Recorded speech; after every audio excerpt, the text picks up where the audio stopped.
In this video, I want to talk about how to get time dilation from the Pythagorean Theorem. So here I have depicted just a right triangle with two legs, dx and dy being their lengths. The hypotenuse then is the sum of squares and then the square root of that. So the hypotenuse here is called dt. So another way this formula here, the Pythagorean theorem, can be written is if you just square both sides.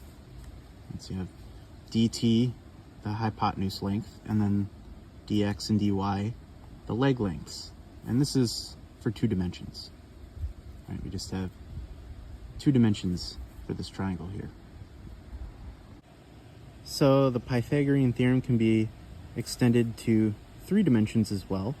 So if you wanted to find the length of a segment in three dimensions, you add up the components squared from all three dimensions, and that will give you the length of the segment squared, the hypotenuse. You can keep going with this, and here we can add a fourth dimension. I've denoted it here with the Greek letter tau, right? So we got essentially four legs, right, all perpendicular, and a hypotenuse. Right? Now this is just a generic four-dimensional formula here. I haven't said what any of these different terms are, but if I decide to call dx, dy, and dz spatial dimensions, the three spatial dimensions, and dt, the time dimension, we'll end up getting relativity. Right? And so what is this d tau dimension? Right? Well, this is also time. This is what's known as proper time. Right? So we actually have two times here.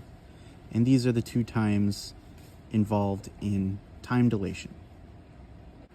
So if we divide by time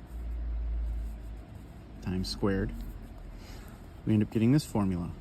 1 equals dx over dt squared, dy over dt squared, dz over dt squared, and d tau over dt squared.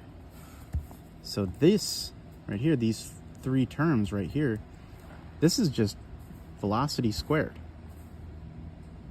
Right, so we can rewrite that. Velocity squared. And I did a little bit of a unit conversion here. So t becomes ct, tau becomes c tau, and this is just to put this into units of length, right? Because if we're going to call t and tau time, they have to be converted into units of length by multiplying by the speed of light. So this is where the c squared comes from. Right, so you have velocity squared here, and then the ratio between the two times squared here. Right? And so now it's just a matter of solving for this d tau dt term.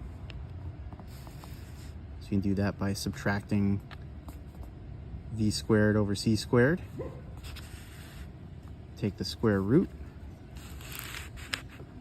and there you have it, the formula for time dilation.